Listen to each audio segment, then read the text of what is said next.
کے لوگ ہیں وہ آپ کو یہی فتویٰ دیتے ہوئے نظر آئیں گے کہ یہ حرام ہے، حرام ہے، حرام ہے۔ اہل حدیث کے پاس چلے جائیں، علماء دیوبند کے پاس جائیں، اہل تشیع کے پاس جائیں، قادیانیوں کے پاس جائیں، ہر ایک کا فتویٰ ہوگا کہ مزار کے اوپر گنبد کا بنانا یہ حرام ہے۔ لیکن اگر آپ کسی علماء اہل سنت کے پاس جائیں تو وہ کہیں گے جائز ہے۔ ایک بات بتائیے، آج اگر ہندوستان والے ہم سے پوچھ لیں اور کہیں کہ اس ہندوستان میں مسلمانوں کی کبھی حکومت نہیں، اس وقت مسلمانوں کی حکومت کہاں ہے؟ تقریباً 70-75 سال ہونے کو ہے، مسلمانوں کی حکومت نہیں ہے، 100 سال سے زائد ہو گئے۔ اگر کوئی غیر مسلم ہم سے کہے کہ بتاؤ ہندوستان میں کبھی مسلمانوں کی حکومت نہیں تھی، تو آپ کیا کریں گے؟ آپ ثبوت پیش کریں گے کہ اگر مسلمانوں کی حکومت نہیں تھی تو بتاؤ تاج محل کس نے بنوایا، یہ دلی کا لال قلعہ کس نے بنایا، یہ قطب مینار کس نے بنوایا، یہ اورنگ آباد کا بی بی کا مقبرہ کس نے بنایا؟ آپ جو ہے ثبوت پیش کریں گے کہ دیکھو یہ ثبوت ہے،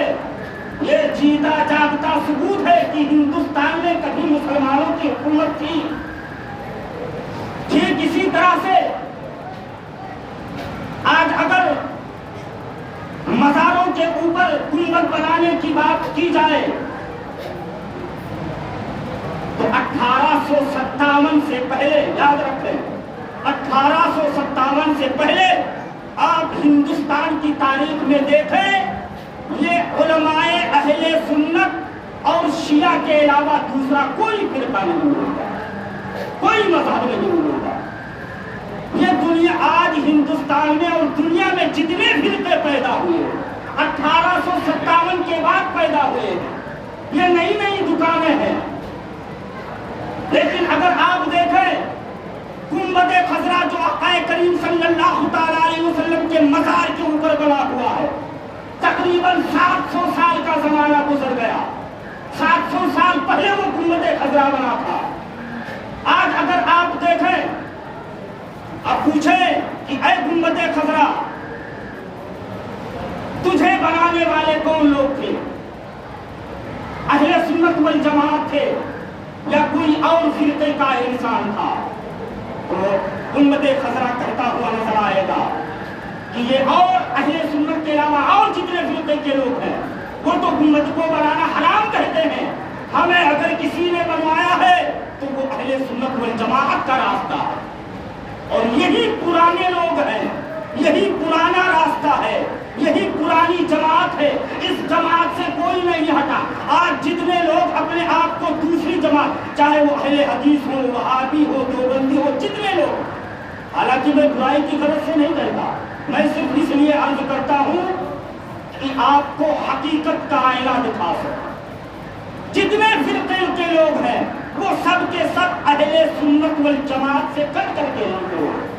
آج اگر آپ کسی وہابی سے پوچھیں کہ آپ کا دادا کیا تھا تو وہ کہے گا میلاد پڑھنے والا تھا، فاتحہ کرنے والا تھا، وہ سنی عقیدہ رکھنے والا تھا۔ اگر اس کا باپ نہیں تو اس کا دادا نکلے گا، اگر اس کا دادا نہیں تو پردادا بالکل پکا نکلے گا، وہ سنی صحیح العقیدہ نکلے گا، وہ غوث و خواجہ کو ماننے والا نکلے گا، وہ حضور سرور کونین صلی اللہ تعالیٰ علیہ وسلم کو حاضر و ناظر جاننے والا ملے گا، وہ حضور کو مر کر مٹی میں ملنے والا نہیں کہے گا۔ ان لوگوں کا عقیدہ تھا۔ آج سے 100 سال پہلے کی جنت البقیع کی تصویر اٹھا کر کے دیکھو، جنت البقیع جو مدینہ المنورہ میں قبرستان ہے، اس کی پرانی فوٹو دیکھو، جب ترکیوں کی حکومت تھی، جہاں پر سنیوں کی حکومت تھی، تو اس وقت وہ پوری قبرستان گنبد خضرا سے بھرا ہوا تھا، تو سنیوں نے اسے جائز سمجھ کر کے بنایا تھا۔ لیکن اگر جب سے ترکیوں کی حکومت ہوئی اور وہاں پر عرب میں عرب میں یہ وہابیوں کی حکومت ہوئی، تو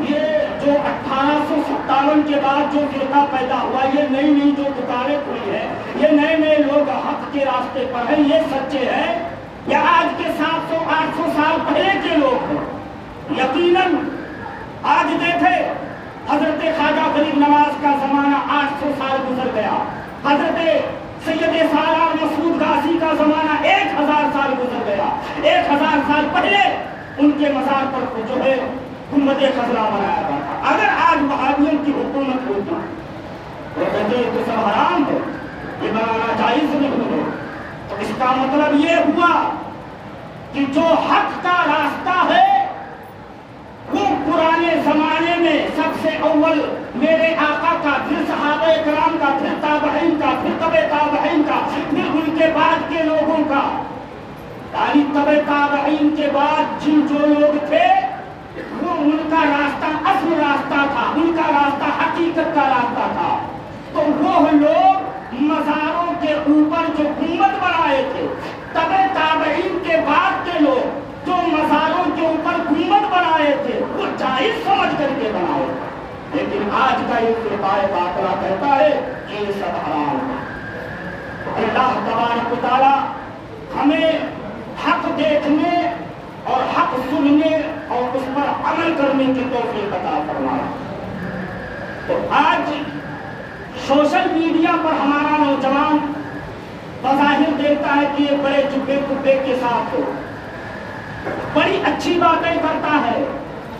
ہر بات قرآن اور حدیث سے دلیل دے کر کے کرتا ہے، لیکن پیارے یاد رکھو یہی قرآن ہے، یہ بات یاد رکھو، قرآن اگر کسی اہل حدیث سے پڑھو گے اہل حدیث ہو جاؤ، کسی خارجی سے پڑھو گے خارجی ہو جاؤ، کسی شیعہ سے پڑھو گے شیعہ ہو جاؤ گے، کسی وہابی سے پڑھو گے تو وہی قرآن ہے وہابی ہو جاؤ گے، اگر اہل قرآن سے پڑھو گے اہل قرآن ہو جاؤ گے، لیکن اگر کسی سنی سے پڑھو گے تو عشق و محبت کا تاجدار بن جاؤ گے۔ صحیح العقیدہ قرآن ایک ہے، تو یہ نہ سمجھے کہ ہمارے سامنے جو تقریر کر رہا ہے ہر بات میں قرآن و حدیث کی بات کر رہا ہے۔ آپ یہ بھی دیکھ لیں کہ یہ قرآن و حدیث پڑھ کر کے گمراہ ہونے والا شخص ہے یا ہدایت پانے والا شخص ہے۔ آپ کو اور اس بات پہ کرنا ہے، فکر آپ کو اس بات کی ہونی چاہیے کہ ہمارے سامنے جو دین کی بات کرتا ہے وہ اصل میں ہے کون؟ آج جتنے لوگ ہیں سب کے سب کہتے ہیں کہ میرا راستہ حق کا راستہ ہے، میرا راستہ سچ کا راستہ ہے، میری جماعت میں آ جاؤ، میری جماعت میں آ جاؤ۔ بھائی دیکھو زمین سے جو پودا نکلتا ہے اصل وہی ہوتا ہے، اور اس کے اوپر جو باندھا لگتا ہے وہ اصل میں نہیں مانا جاتا، باندھا کو اصل پیڑ نہیں مانا جاتا ہے، اصل پودا جو زمین سے نکلتا ہے شروع سے ہوتا ہے۔ یہ اہل سنت والجماعت یہ کہیں بیچ میں نہیں پیدا ہوا، یہ باندھا نہیں لگا ہے، یہ صحابہ کرام کے زمانے سے یہ راستہ یہ جماعت چلی آ رہی ہے۔ بعد میں ان میں اس درخت میں کچھ باندھا قسم کے لوگ پیدا ہو گئے، باندھا لگ گئے، جیسے اہل حدیث اہل قرآن، کچھ نیچری ہے، دہریہ ہے، جبریہ ہے، یہ فرقے لگ گئے، لیکن اصل جو راستہ ہے صحابہ کرام کے جو زمانے سے چلا وہ اہل سنت والجماعت ہی راستہ ہے۔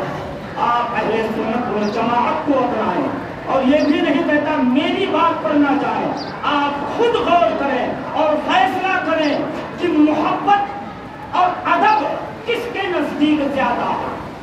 آپ دیکھیں اگر غور کریں گے تو اللہ اور اس کے رسول سے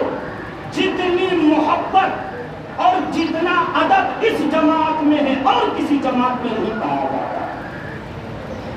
اور اس بات پر خود غور کرو، اس کے بعد عمل کرو۔ اللہ تبارک و تعالی ہمیں اور آپ کو حق سمجھنے کی توفیق عطا فرمائے۔ حضرات ایک ضروری بات یہ عرض کرنی ہے کہ حتی الامکان اس وقت جو ہے گہوں کی کٹائی شروع ہے اور بہت سارے لوگوں کے یہاں فصل تیار ہو گئی ہے، لہذا آپ حضرات اپنی ذمہ داری سمجھتے ہوئے آپ کے گلے کا جو عشر نکلتا ہے، جسے آپ اپنی زبان میں شعر کہتے ہیں، وہ اپنی ذمہ داری سمجھتے ہوئے مسجد تک پہنچا دیں، یا ہمارے مدرسے کے بچے جاتے ہیں آپ انہیں ادا کریں، اور یہ یاد